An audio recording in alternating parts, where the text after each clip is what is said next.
Happy Monday, everybody. Thank you so much for downloading or streaming the Be Our Guest podcast. We've got a great trip report to start your week today. We are speaking with Maria from the clubhouse. She's up in Chicago. We're talking about her trip to Disneyland. They went out to Disneyland for the very first time just last month. So we get to hear about her stay at the Disneyland Hotel. They're DVC owners down at Walt Disney World. So it's a great perspective from somebody who is very comfortable with many, many trips to world, going to land for the first time. They did a lot of sit-down dining.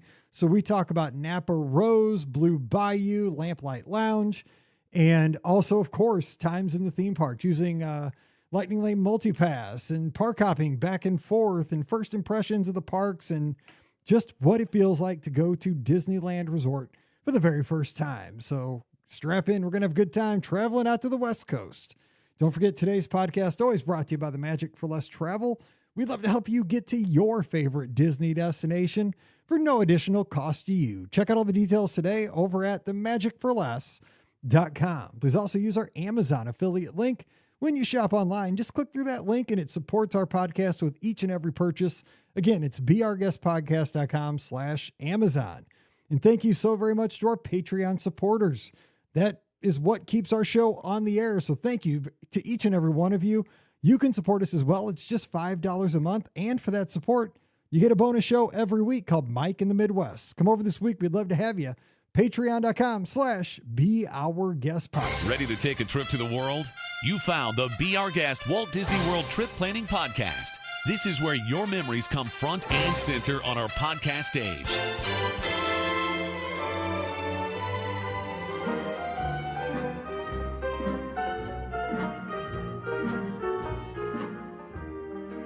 Welcome to episode 2674 of the Be Our Guest Walt Disney World Trip Planning Podcast. I'm your host, Mike Rallman from beourguestpodcast.com and one of the senior agents over at the Magic for Less Travel. Happy Monday to you. Hope you're having a great week already as we have entered Easter week, and hope you're getting those baskets ready, and the Easter Bunny is coming this weekend. Hopefully he brings lots of chocolates, and I'm hoping that we can actually have Easter eggs this year. There for a little bit, it was touch and go. Thought we might have Easter potatoes, but I think we might actually, crisis averted, might be able to dye some Easter eggs this week. So let's hope, because it's a great tradition. I even love to do it. You know, you get to, everybody will have the dye on their fingers there Sunday, even going to church. You kind of see what's going on. How late did you dye your eggs? But have a great week, and we're going to start it by heading out to Disneyland with a fun trip report with one of our rock stars from the clubhouse. We're headed up to Chicago, the Windy City. Maria's joining us. Maria, happy Monday. What's up? Happy Monday, Mike. Not too much. Just, waiting on spring break, as all teachers do. You should be on the East Coast because, the East Coast gets out in July and they have everything's delayed. Start after Labor Day, going back to school. So you guys have up in Chicago a late spring break too. Yeah, really late. Not till after Easter. Man, but I mean, you said school year. The finish line's not too far after that though, so you got to like that. Exactly. It's like 3.5 more weeks once I'm back from spring break, so I can taste it. It's close. And shout out to all of our teachers, like I always say, because I remember these days. These are the hard days. These are the days because you know what? I mean, and I said this about the Cardinals, right? Everything kind of is an analogy. Cardinals won their first 3 games this season, and hope is a terrible thing. Like, I knew they were going to be terrible this year all winter because we didn't spend any money. They weren't that great last year. Win the first 3 games, like, oh, we're going to be kind of good this year, maybe. No. They are who we thought they were. They can't win now again. So it's one of those things. Oh, you're so close to summer, you can taste it, but the kids are they're gonna test you in ways that you've never been tested again for the next 35, 40 school days. They're gonna make you earn that summer vacation every 5 minutes until June, yes, right? They are. That's how it goes. Yeah, you're gonna see all kinds of stuff. So, what you teach high school. So give a little taste to everybody out there. Just real quick, what's it like being a high school teacher in 2025 up in Chicago? It is the most awesome job and I love it. But kids, kids definitely test you, and the older you get, the more you're irrelevant, I right? get it. 100%. Yeah, I know because my wife's it's her last year teaching, and she tells me that nightly. Yes. Yep, yep. So just figuring out the slang can be a challenge. So let me ask you this: so you're a big Disney fan. Do your kids know that? Do you ever have any conversations about your fandom? Because I want to talk about something else you're a fan of too, which I bet the kids love. But what about the Disney fandom in your classroom and connection with kids? I think they definitely know I work it in subtle ways. I'm not screaming it, but Yeah. on Fridays when it's casual wear, we're supposed to dress in our school apparel, which I do, but about every maybe like third Friday, I work in a Disney t-shirt instead of the school t-shirt. I used to do that. I used to Yeah. wear I called them my teaching shoes back in the day when they had those New Balance Disney shoes, like they have the Brooks now. I'd wear those, like, oh, those kind of cool. You got Goofy on your shoes. You got Mickey on your shoes. Because I had the whole set back in the day.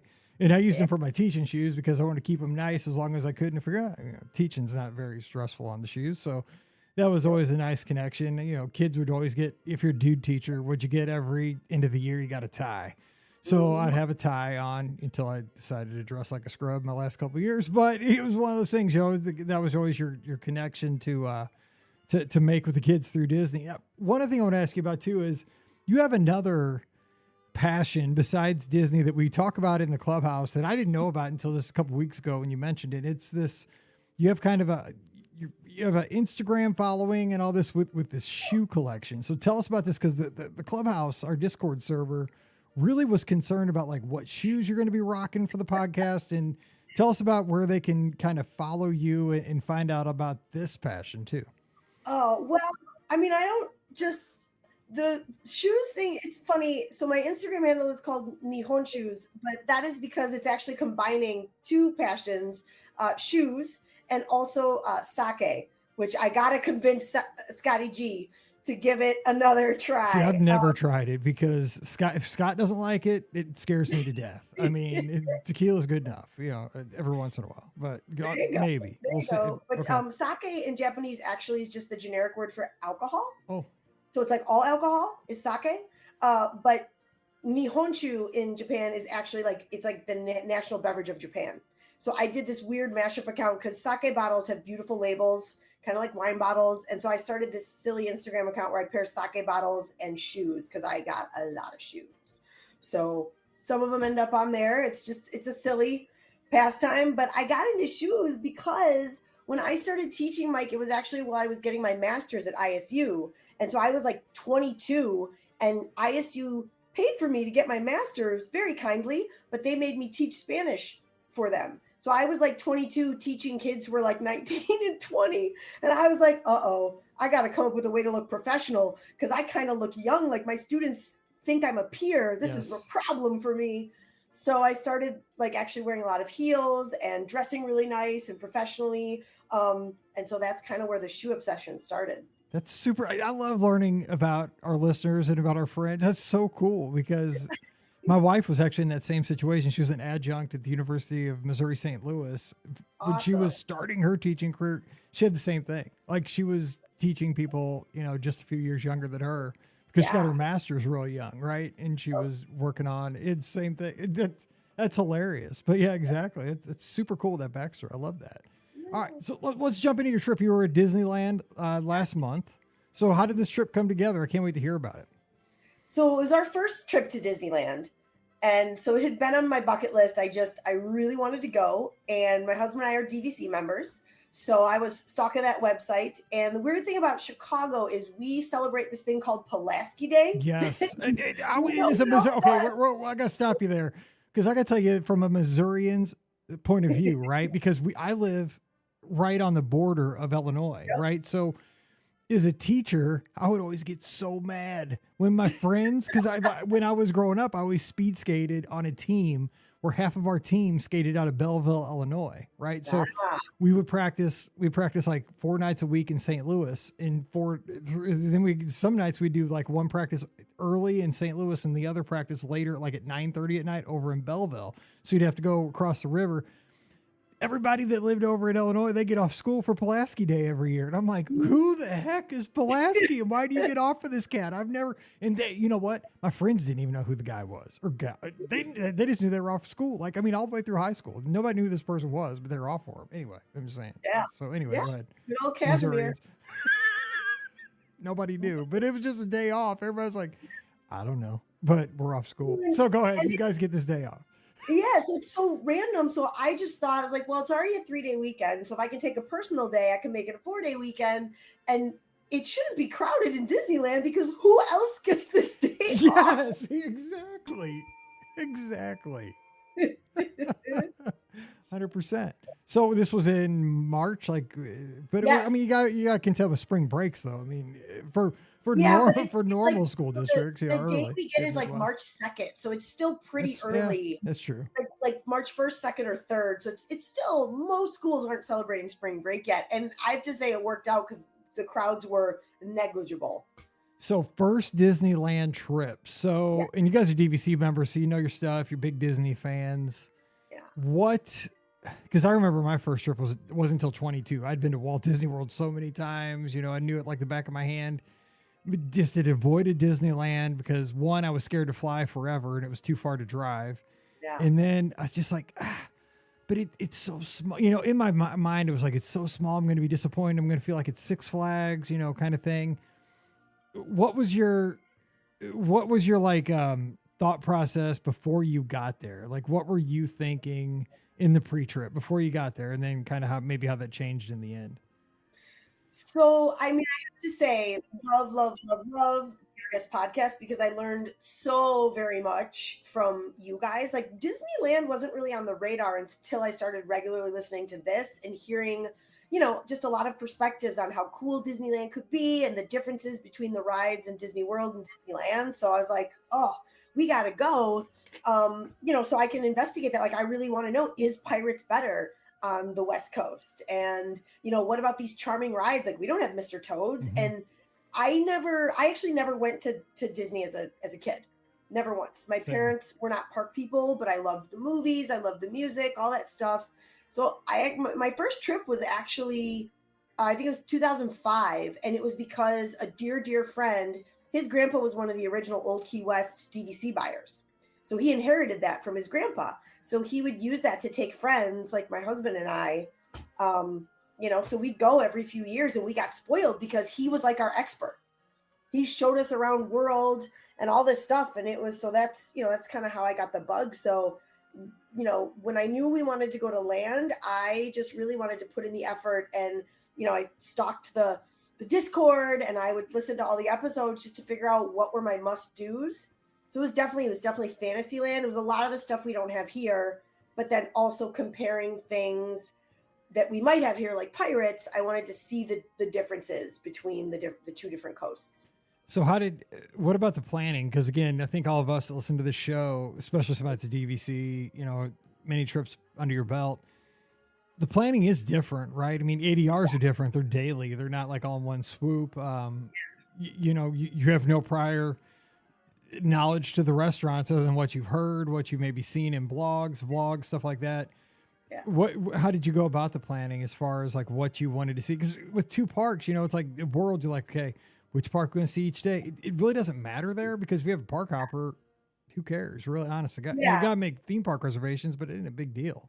Right. And that's what we did. We had park hoppers for every day. And we just added the lightning lanes on ahead of time. And I know you can't book them until the day of, but we just did that because we wanted to make sure we got as much done as possible on this trip. So, so we just picked, honestly, the days. It was which park allowed us early entry because we stayed at the Disneyland Hotel. Nice. So we were on property. So we just took advantage and sort of let that dictate. And then food wise, my husband and I are both fans of a good cocktail. Mm-hmm. And honestly, my husband he'll eat anything. He is not picky, and we're both pretty adventurous eaters. So that was kind of the game plan. It was like, all right, I know we want to do Napa Rose because that's something we can't get here. I know we wanted to do Lamplight Lounge because, you know, just being on the water there. Yes. And also they have excellent cocktails, excellent food. Character dining was kind of, if we can fit it in, great. But we didn't actually do any because there were so many characters in the parks. 100%. They're everywhere. Yeah. So like in future trips, maybe we want to do like storytellers or something like that, but we did not fit that in this trip. We were really more about,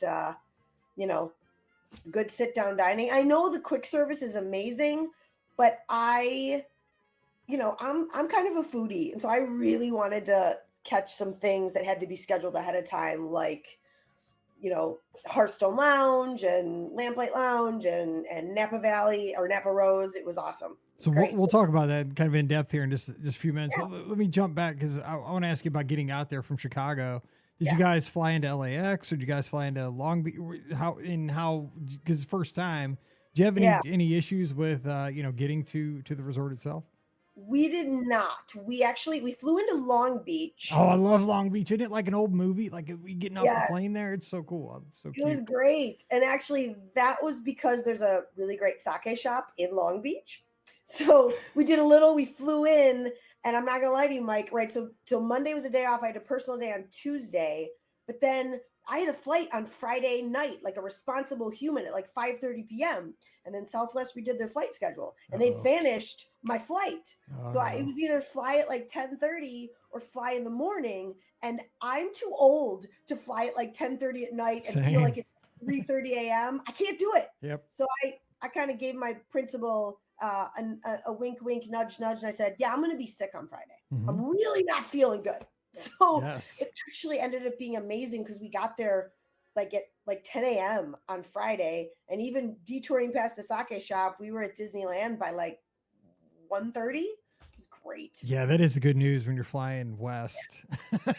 Coming home, not so much, but yeah, when you're flying west and being in the central time zone is kind of a sweet spot for going out to the West Coast. I feel kind of bad for our East Coast friends. It's not as great. It makes a big difference. It does. I don't know how people on the East Coast watch sports. It's that's ridiculous. But that's another thing. Okay, so you get out there and I stayed at the Disneyland Hotel too. My first trip, I was like, that's what I have to pick, right? And for one thing, it's kind of the middle hotel, right? You got the Pixar Place Hotel now, which was Paradise Pier back then, my first trip. But you also have Grand Californian's kind of the top dog. They're all kind of this, about the same price, a little bit variance. But I was like, I want to stay at the Disneyland Hotel because of the history. Like it's, and I'm a nostalgic nut. Like I'm all about retro everything. And this is it. This is why I'm going. Like I'm going for the nostalgia. I'm going for that.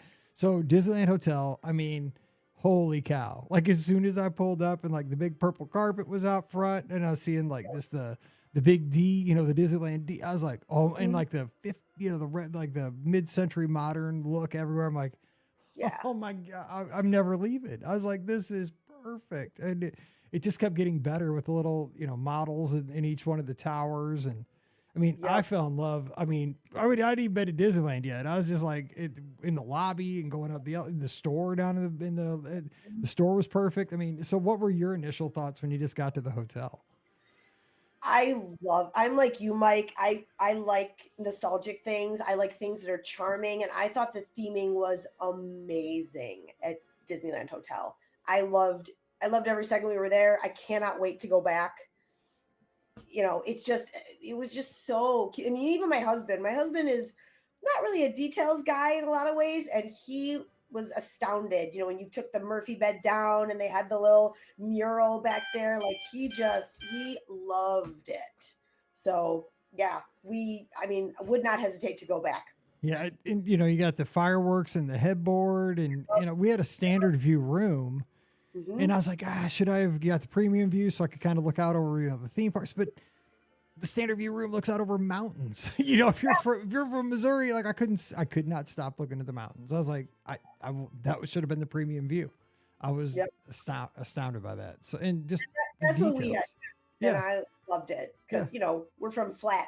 Exactly. Flat, Illinois. Yeah, I mean, it was wonderful. And the thing was too, the Disneyland Hotel had kind of the touches I felt like Walt Disney World had like 20 years ago. It had, and I mean, this is the stupid stuff, right? Maybe, but it had like the pins. It had like these little papers that said Disneyland Hotel.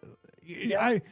I know I'm speaking to the people who appreciate this kind of stuff on our show, right? But I brought it all home. It had like a little, I don't even know, like little, trifold tents and stuff that said Disneyland Hotel. It's stuff that was just, it was just one little touch that made the room feel more deluxe that it feels like they've taken that stuff out at Walt Disney World.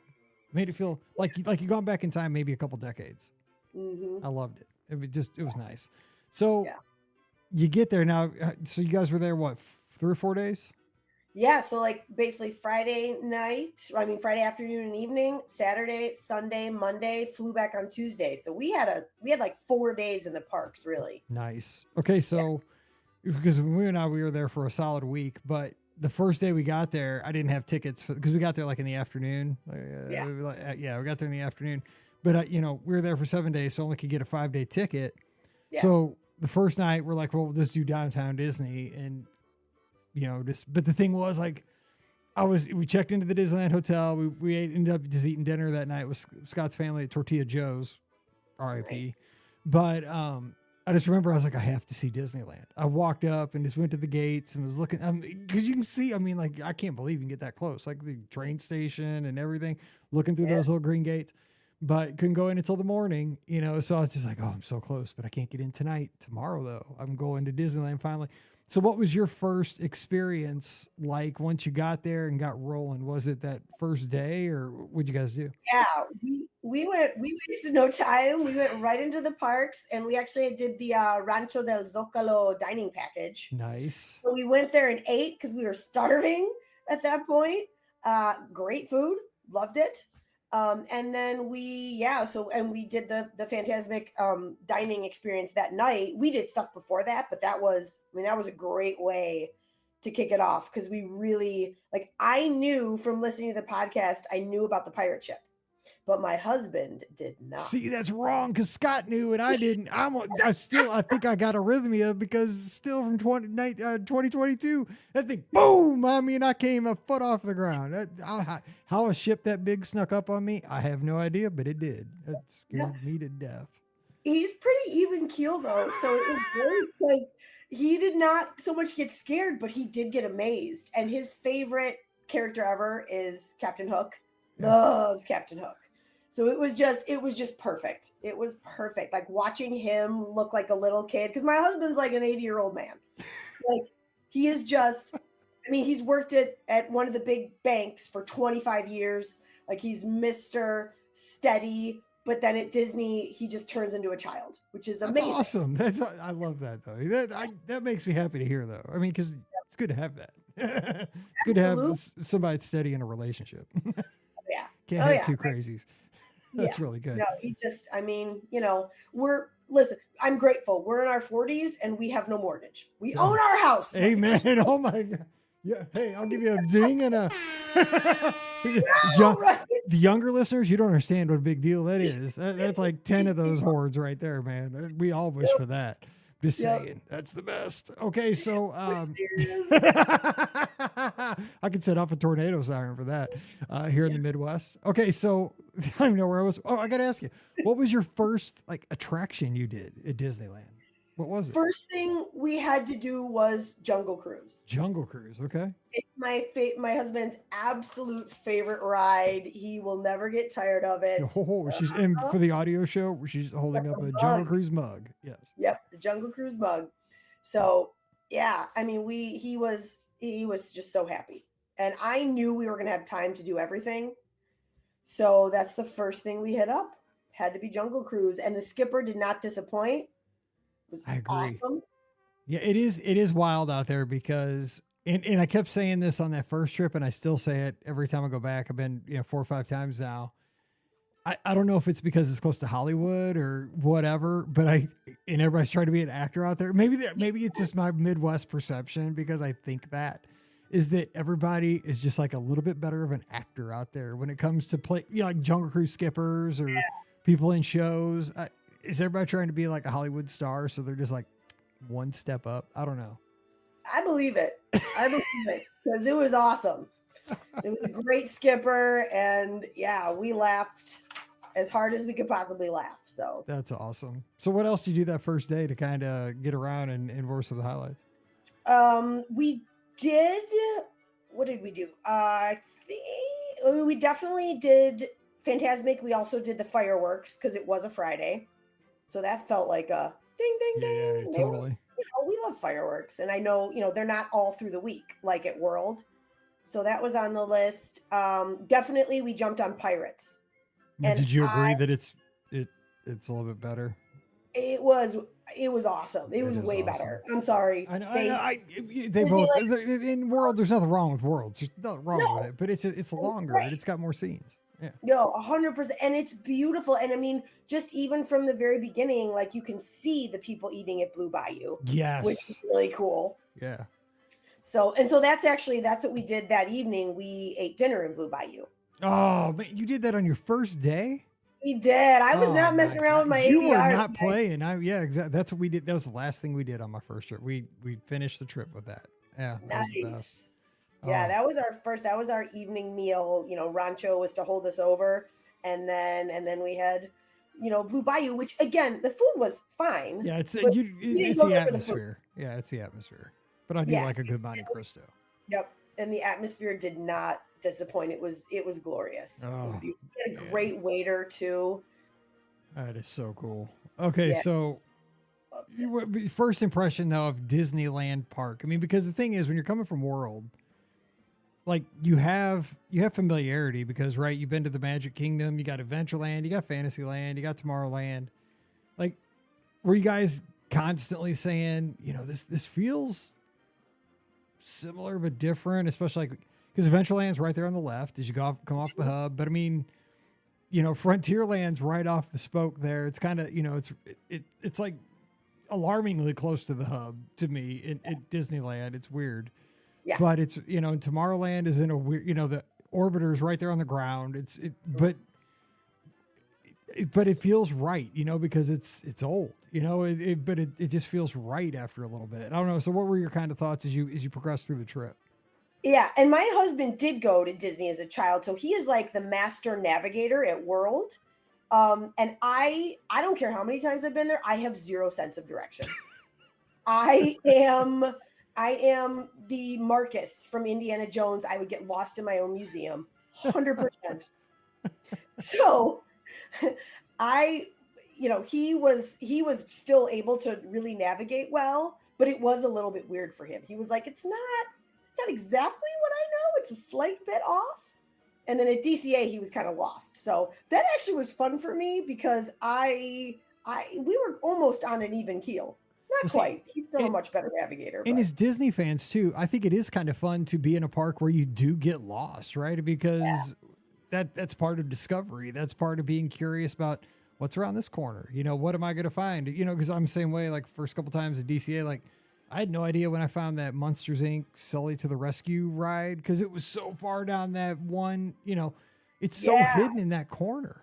There's not much going on down there. I mean, you got the Little Mermaid ride and a couple of other things down there, but it's so tucked away. And when you find it, it's like you find a little hidden gem. All the way to the end. Yeah. But again, I don't have really anything new to discover at Walt Disney World because I've been there just so many times, which I mean, not a bad thing, but it's just like when you get a chance to do that, it's fun. So what did you guys think about DCA? Because I mean, it's a comparison to Hollywood Studios in a way, but it's really its own thing in a way. Yeah. I don't really think of it much as a comparison to Hollywood. I really thought of it as its own thing, and especially the pier, Pixar Pier. I just thought it was super cool. We loved Avengers Campus. I'm not gonna lie to you, I love Tower of Terror, but it's one of the few rides that actually does scare me because I'll do all the big coasters, love them, thrill ride junkie. But so Tower of Terror I will do, but I get like the butterflies in my stomach. The Mission Breakout Guardians, I loved it because we got really awesome. Like on our first ride, we had George Clinton, Give Up the Funk was our first ride. Nice. And I love that song. And so like Guardians didn't scare me. I was laughing so hard that I mean, honestly, if I had to pick, Guardians, I love it in World, but I loved it in DCA. Like I could have ridden it 6 times in a row. So you would rather have the DCA version, even though it doesn't have, because I mean, the one in Florida has more like mechanics to it, right? It pushes you out and you move forward and you got more going on, but you think the story's more, the story gets you more immersed, I guess you're going to say, like it gets you more into it. I don't want to say that because I love the theming and the nostalgia of Tower of Terror. Like I am fully into it. But Guardians Mission Breakout just made me laugh so hard. Like looking at Rocket and we are Marvel people, we're Star Wars people. Like I was fully in on the story and I never got tired of it. It was so good. Here's what I like. I like that we have two similar but very different experiences on each coast. Like Disney, that's what we need. Like I like that we have, that's Marvel, that's Tower of Terror. We don't need two of them. Like we don't need two Tower of Terrors and we don't need two Mission Breakouts. Like stop with that. Agree. Like, because it gives you a reason to go to both. Yes. So I absolutely loved that part of it. We loved even web slingers. Like I'm not an athlete. Sorry, I'm just not. I wouldn't call that athletic. That wears me out though. I'll tell you that. All that stuff. It felt like a workout. And I'm not a video gamer, but I was able to beat my husband both times. And I felt like this weird sense of accomplishment about it. It was great. So I was out there.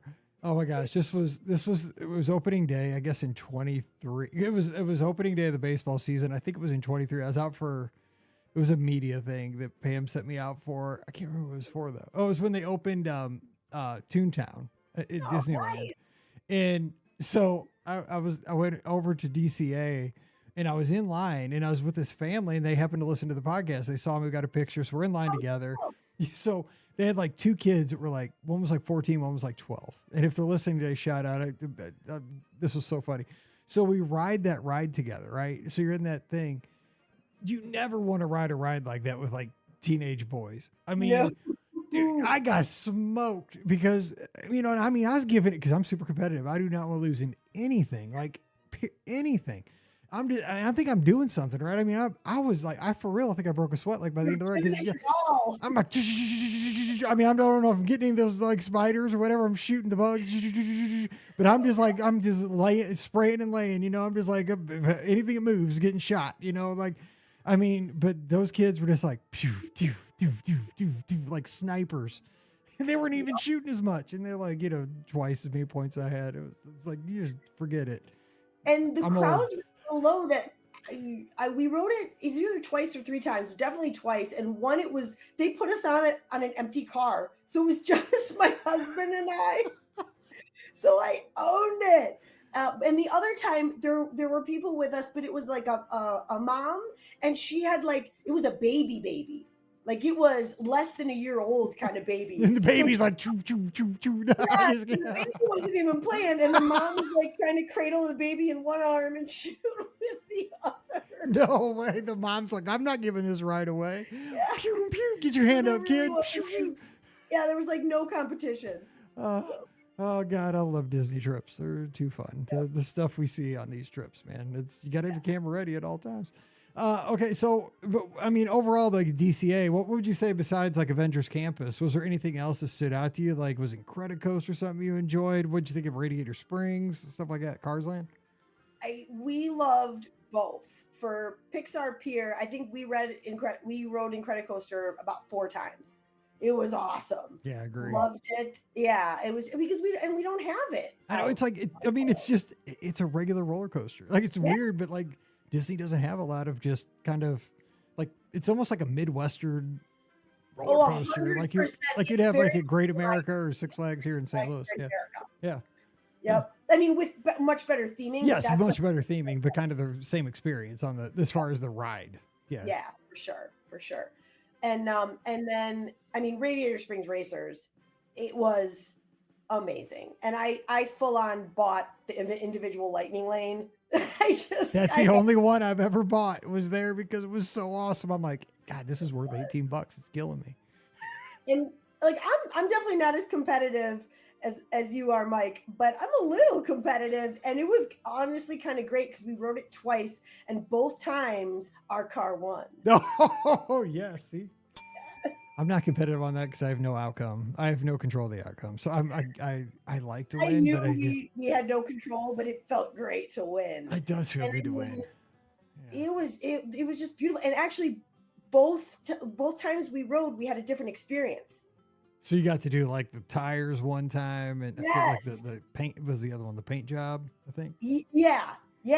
And I didn't even realize there were two different experiences. So I was like amazed the second time we rode it. I was like, wait, what? This is new. That ride is so cool. That ride is the best. Great. I love, because it's like just so cute. Like the humor is perfect. The characters are so perfect. And I'm not even like I'm not like a diehard Cars movie person, but I think it's I crack up every time. I just think it hits me just right. It's so funny.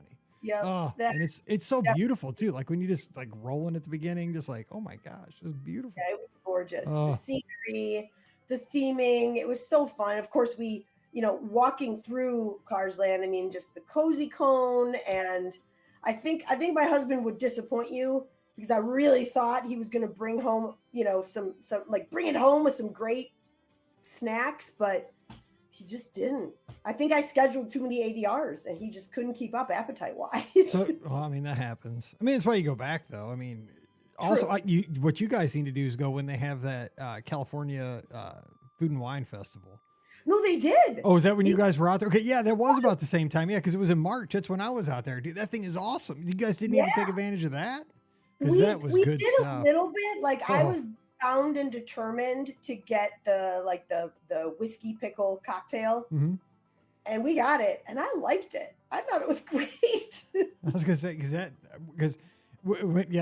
was going on when I was out for the media event. They gave us like a badge thing that had a bunch of tabbies around the outside, and you got to just take your tab up to the booths.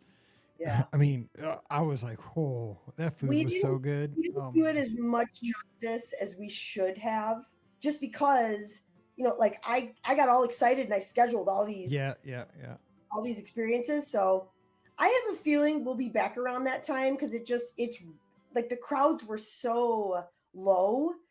I think because of that weird like holiday that nobody else gets. It was even the first weekend of Food and Wine out there, and it still didn't feel crowded. That's interesting. And that's good for people to know. Mark this down in your calendar just so you have an idea for next year. And dude, I was solo, right? So it always, like when I'm out there for races too, it lends more to like just picking up things, quick service and snacks, where when you're there as a couple, sit down dining is going to be more, your style, because I'm not going to do sit down dining by myself. So this is totally kind of the difference in kind of your touring strategies when you're out there. So let's talk some of these sit down locations, because we don't get to do that a whole lot here. So give us some highlights of where you sat down and ate and what you thought were some of the best. Definitely. I mean, Napa Rose was amazing. The wait staff was ridiculously awesome. But it was, I mean, it's food. It's really supposed to be like fresh California food, which is something we do not get in the Midwest. So no. I was all over it. It was, I mean, and I know some people aren't as adventurous, but we are. So I think for his main dish, he had pheasant, and I think I had quail. Like we were. Yeah, that's not a whole lot of people in the Midwest are probably ordering that. I'm just saying. No. They don't serve that at Texas Roadhouse. Yeah, there was. Just saying. I love a Texas Roadhouse too. Or at Dicka's. Yep. Been to many reservations at Ditka's in my day. So I really do. I kind of love all food. I love it, but that's something so unique to that experience that we had to try it. And my husband I would compare him to you, Mike. Like he loves Taco Bell. Oh. He goes.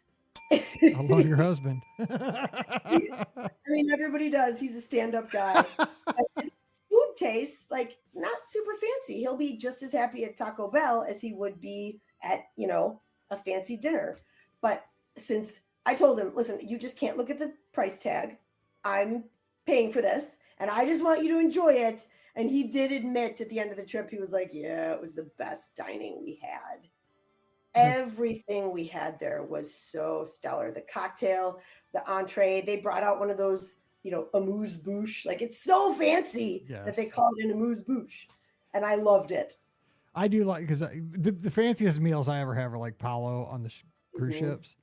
And I mean, because I know they have like a step above that, like at Remy or, Ashante or whatever. But I enjoy it. I do it every time, but I always kind of feel like I'm a fraud when I'm at those places. It's like they're going to kick me out at any point before I get my dessert or something. Like, dude, you're not supposed to be here. But the food is amazing. The service is amazing. And I think everybody should give those things because everybody deserves meals like that a couple times a year. I mean, because we all work hard throughout the year and, they're expensive. But I mean, that's what life's about, right? I mean, it's vacation. I think you took the right attitude with your husband right there. Yeah, and that's because I knew he'd enjoy it, and nobody loves. You don't want to feel like you're spending all your money, so I was like, listen, I just need you to not look at the price, and just think about the food. And it was, oh man, it was good. So, what do you guys think about Lamplight over at DCA? Loved it because it was like a cucumber tamarind cocktail. It was perfectly balanced. It was a little bit spicy. It was not too sweet. I am a diabetic, manage it really well. Right. But like type 1 for over 30 years. So I'm really conscious about things. Like I will say right now, we had cocktails at like Pim's Test Kitchen. Awful. Just hated them. Well, that seems like a weird place to have cocktails. I mean, okay. When we went there, that was the first place we ate on my first trip. Yeah. We had breakfast there and it was cute, right? The whole gimmick of the fork was, like an inch tall and everything was like in weird proportions, which I thought was hilarious because I don't know anything about, I don't know who Pim is. I've never seen an Avengers movie, but I was like, this stuff's all screwed up. Like the pretzels, it's like the size of a pickup truck. I'm like, this is wild. I think it's hilarious, but I know nothing of the story. But I didn't have no idea they had cocktails. Like I thought there was just like a little fast food place. That's wild. They do, and I cannot recommend them. Maybe apparently they should not have cocktails. It sounds like they're just super, super sweet. So like they definitely probably would be up some people's alley. Apparently not Scott Gardner's either. Scott, 100. My husband, he was like, I paid. I think the cocktails were like $23 each, and he was like, no, yeah. Oh, he's like, $50 for cocktails, never again. Never again. Yeah. So let's avoid Pim's Test Kitchen for the cocktails, everybody. Yes. There's a better place to go. But the Lamplight Lounge had stellar cocktails. My husband was, and we're kind of whiskey, Scotch, bourbon people, but we also enjoy tequila. We enjoy mezcal. We probably enjoy most of it, most everything. Not wine. We're not wine people. Sorry. So we didn't do it's funny at Napa Rose, we had a cocktail. We did not have the wine pairing. Sorry. Wine is just not friendly to diabetes. It's good to know. I mean, I love doing these shows so people can know what's going on. So, any other places that you would highlight so people can check it out? Because again, while we have you on, you're an expert at this, you were there. What else would you tell people to definitely check out? Well, I would say, in addition to our love for Disneyland Hotel, they have a lounge called the Broken Spell Lounge. So it's themed to Sleeping Beauty. Oh, that place was amazing. I've never heard of that. That's interesting. It's right. So, I mean, it's kind of like right by Goofy's Kitchen. Okay. But it's a lounge. And so it is glorious. The bars, the wait staff was amazing. They have a great bourbon flight. They have a great Scotch flight. They had like a smoked whiskey cocktail. Everything there was awesome. They bring you out, I'm a sucker for anything free. So they bring you out like free little bar snacks, some nuts, some almost like a just like a cocktail mix that a bar would have. And the waiters just kept bringing that to us because we didn't really do much food there. We were eating elsewhere, but the cocktails were amazing. So yeah, and the atmosphere. It was dark. But not in a bad way. Like it felt like thematic to what the place was. Yes, it felt very Sleeping Beauty. Dark but lit well. Yeah, I cannot. And it was so good to relax there. Well, speaking of that, did you guys go across the way over to Trader Sam's or anything like that, or? Yeah, we did. So, have you guys gone to Trader Sam's at Polynesian? I mean, did you guys compare the two, or?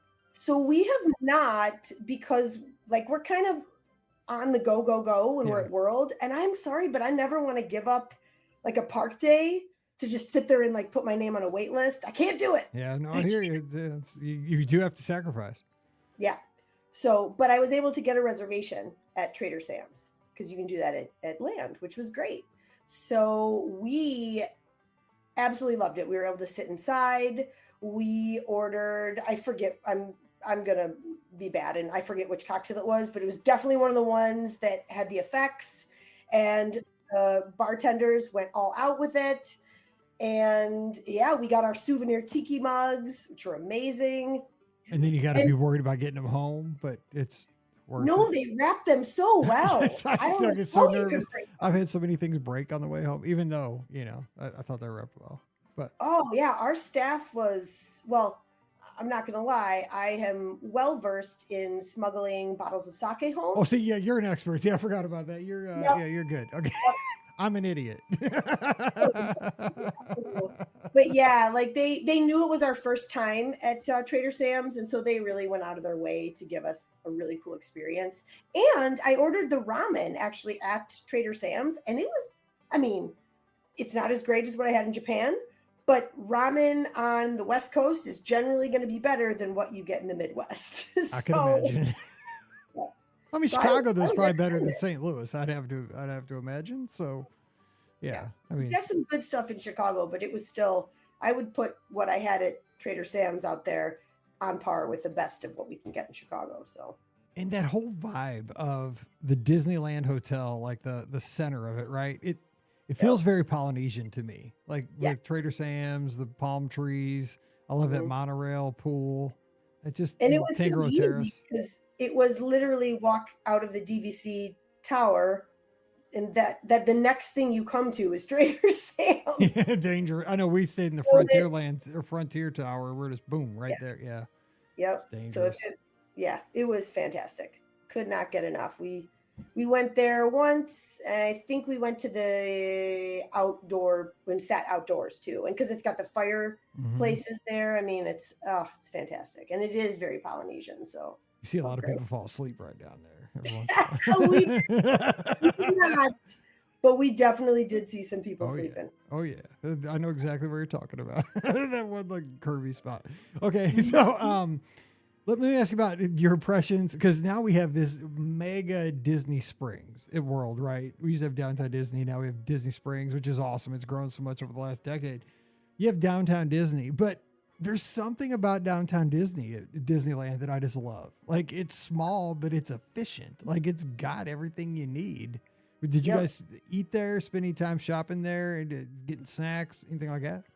We definitely shopped because we came home with a few mugs. We like to bring home a mugs. I got a Small World mug, and my husband got the Jungle Cruise mug, and so we really, I think, shopped kind of more at Disney Springs than we did in the parks. But I too, Mike, I'm like you. I thought it was charming. I loved walking through it, and plus, when you're at the Disneyland Hotel, you get to walk under the sorcerer's hat. Yes, I know. And you know how I many love pictures of it. that I take pictures of it every time I walk past it. I'm like, it looks exactly the same every single thing. It doesn't move. It doesn't change color. Like, why do I keep taking pictures of it? I don't know. I do. And you're through security in like 5 minutes. It's just great. And so it just felt like, I even loved the tram. Like, I wanted to ride it, even though we didn't get to ride it. I know. Like, You see everybody over there like, well, I don't have to ride that, but it's, Did you guys ride the monorail just for fun, like in the park?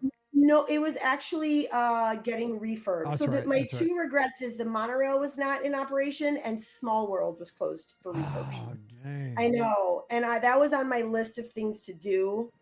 But we didn't spend a ton of time in Galaxy's Edge, even though we love, love, love, love, love Star Wars. My awesome. Oh, Chewy. I like it. But they had just recently fixed the cannons. So we got to ride it like in full operational mode. We got to ride Rise with the Nice. cannons fully working and everything was perfect. So that was the one ride that we actually did do in Galaxy's Edge because it was pretty great. So, okay, because we're getting towards the end here, let me ask you. So, I'm going to hit you with some of these. Matterhorn. Did you guys do Matterhorn? We did one and done. I'm too old.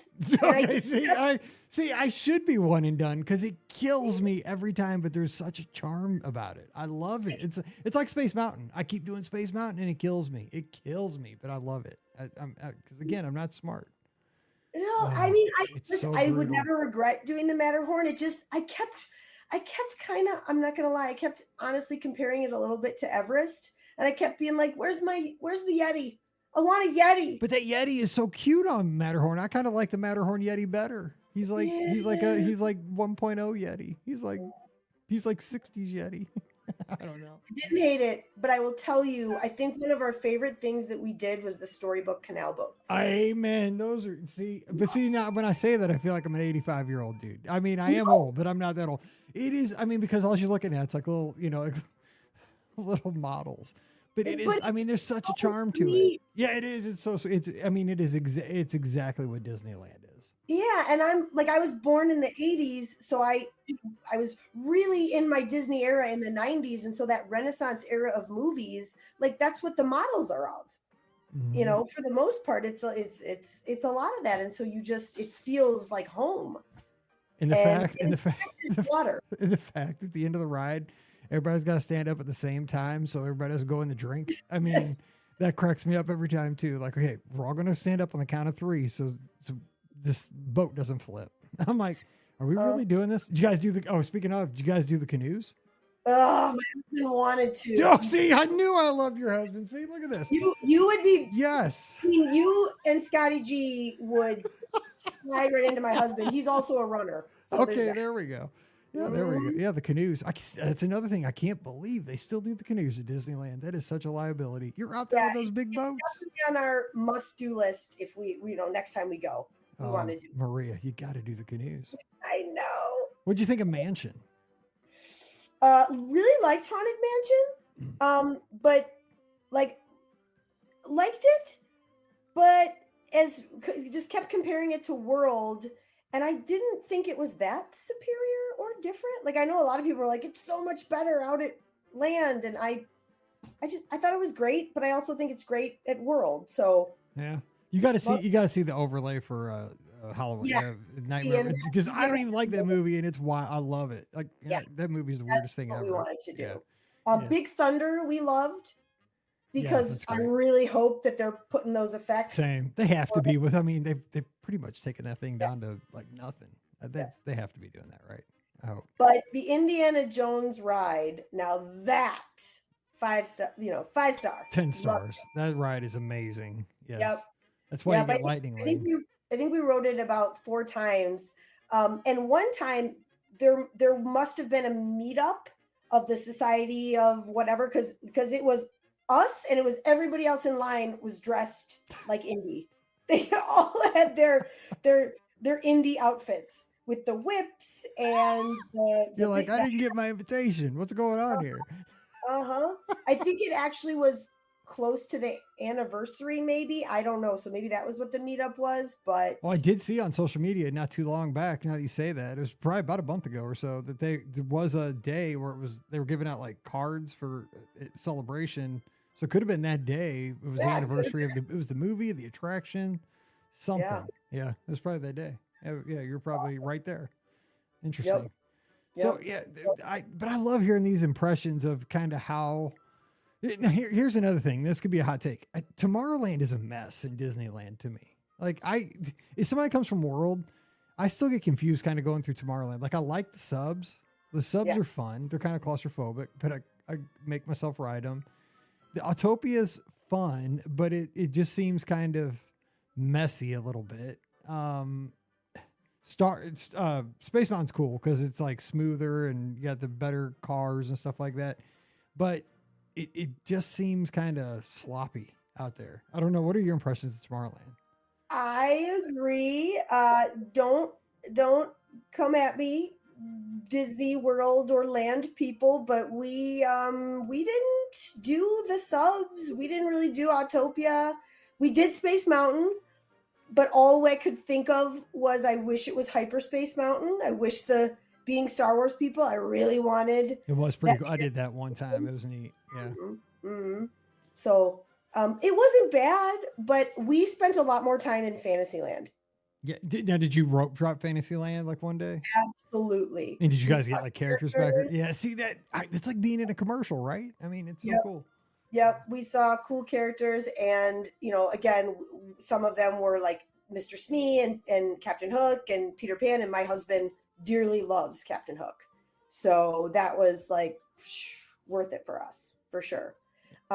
We did the Roger Rabbit ride, which was cool. See, you know what? That I've never done that ride because here's the thing: I don't like to spin, and it's called cartoon spin. So I'm like, nope. And I've never seen Roger Rabbit either. So yeah, I'm see, like, and we both have, but that was kind of a one and done for me, the Roger Rabbit ride. But I would do Mr. Toad's over and over and over. I ride that ride so many times. Like if I'm not sure what I'm going to go on, I just go over to Toad. Like it's my default. Like I'm like, because it's right in the dead middle of the park too. I'm like, and there's never a long line for it either. So it's like, I don't know what to do. It's like you could be just done eating like a steak or something. You could have the biggest, like I can't ride anything right now. My stomach's so full. I can do Mr. Toad though. It's freezing outside. Well, Mr. Toad's warm. You go to, you're going to get smoked out at the end of the ride anyway. So, let's go. So, and Pinocchio, and the Snow White ride. Like we just loved that little area. Yeah. So we spent a lot of time in Fantasyland, but I will say, this is completely non-related to Fantasyland, but over in DCA, I think one of my favorite rides was the Little Monsters ride, because I didn't realize, I wasn't prepared for them to actually have someone like watching. And I know they were watching because just that day I had bought Monsters Inc. ears. And I don't buy a lot of ears, so I have to really love them. So they were like Sully, so they were the fuzzy, and they had the spots and the little horns. And as we were getting off the ride, like right at the end of the Monsters Inc. ride, the Roz said, "Young lady," and I was like, "What? I like your ears." No way! Shut up! I had no idea that they did that. They had to have, because otherwise they wouldn't have known that I was wearing Monsters Inc. ears. Yeah, they've never talked to me. It was young lady in the third row, because that's where we were seated. So I was like, wait, what? I'm being watched. Always watching, for real. I'll just shout out Roz. This was everything. Dude, pay attention when you're on that ride. Don't be digging for gold, just saying, or anything like that. That's scary. Oh my gosh, that's a warning tale right there. That's crazy. Oh, so man, I love talking Disneyland because there's so much. So did you guys? I mean, you guys said you did so many great sit down meals and stuff. But did you have any find a good snack somewhere or dessert somewhere? You had to find something, right? Well, I got made fun of for the snack. So again, a lot of the snacks are too sugary. I can't really have them, or I'm watching. But I dearly love a pickle in a pouch. Pickle in a pouch.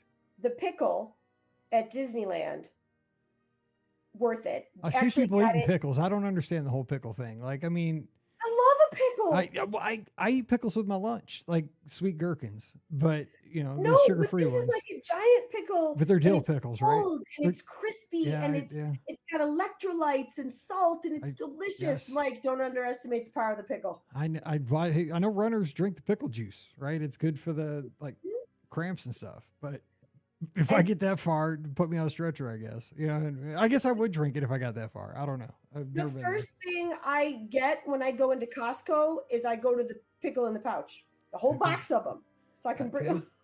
I mean, we used to sell them at the skating rink, and they sold pretty well back in the day when I used to run a skating rink. We had, because they're the cheapest. Well, the reason was they were the cheapest thing on the menu at the snack bar. When the kids ran out of money, they buy pickle, and so that was kind of the thing. But that's super interesting. So did you guys? Well, and my husband, we did get him some beignets. Oh, there you go. I was saying, you had to at least try that, right, over in French Quarter. And he thought they were very good, not as good as Cafe Du Monde in New Orleans. Well, he's happy about that. Yeah, I can. But he did like them, and we did get him a churro, just the plain one, none of the flavors. That's how you should go the first time. You got to have the original. Yeah, that's right. So we got the churro, but he didn't get the corn dog. Sorry to disappoint. That's okay. You got to save some stuff for the next trip. It's true. We definitely have stuff on our list to do. Like, I want to do more people watching in Cars Land. We didn't get to be there when it had the shaboom. Yeah. It's really, really cool. But I mean, again, like you just say, you can't do everything on one trip. I mean, there's only X amount of sunsets. There's only X amount of, days you can see the fireworks, and, you want to be at the pool at night and, whatever. So you have to make choices, and you just got to say, you know what, I'm cool with that. I'm not going to see this trip. I'm not going to do this, eat here this trip, and it's fine. You got to be cool with that. And I'm going to use that as ammo when I try to convince him that we need to go back sooner versus later. Because I think, am I right when I think Disneyland's celebrating the 70th, like for a full year, so through next summer? I don't think they've announced when it ends, but you know how it's going to be. Even if they announce an ending date, like originally, they're probably going to extend it out probably for another 6 months or so. Not officially, but that's kind of how it's always gone, right? The year of a million dreams ended up being like 19, 20 months in the end, because, and here's just my thoughts on that unofficially again, is that I think this summer when they kick this off, they're bringing back so much good stuff. I mean, with Paint the Night and all these other things they're bringing, and the merchandise looks amazing. I mean, I think this is going to be super, super popular. Yeah. And I think they might push this thing for 2 years. I mean, because why not? If it's what people like, give the people what they want.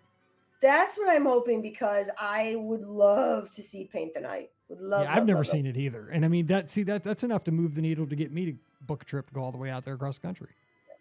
We did see World of Color though, which we really liked. I do too, because it's a very uniquely, Disneyland thing. The closest thing was kind of Illuminations, but it's kind of like an Illuminations mashup with Fantasmic, but and it's very moving too, like with the music and the fountains, and I really loved it, because I'm a music person. I like it. Same. Loved it. And we're Star Wars people, and they have that big Star Wars section too. Yes. So when it flies over, oh my gosh. Okay, did you do the fun wheel or whatever it's called nowadays? We did not. Good call. Fun wheel. Yeah, I was wondering if you did the swinging buckets, because those things are not for the weak, man. Ooh. I've never done them, but I've heard stories and I've seen results. It's not pretty. Yeah. And we might do it. It wasn't as high on the list, but good call. Who knows? Someday. Yep. Not ruling it out. All right. So as we wrap though, give somebody just one piece of advice that's maybe kind of in your shoes, right? They're Walt Disney World veterans, thinking about heading out to Disneyland for the first time, but haven't yet. Like, what would you tell them? And, not just like you need to do it, because I think everybody does need to do it, but practical advice. Like, what would help them to have a successful trip to get out there? Like, what did you learn? Maybe something that surprised you. Something that surprised me. I think, well, honestly, it's not going to be really original, because it's stuff I've heard on the podcast, but I think definitely get the lightning lanes. It worked so well for us. Like, we would be able to schedule everything and, be by like 10 in the morning or like, and then park hop over and schedule everything else. So lightning lanes were clutch. It let us experience almost everything we wanted to. And I think, different people experience it in different ways, but I would definitely try to get some ADRs at, like, again, we love the Blue Bayou, not for the food, but for the ambiance.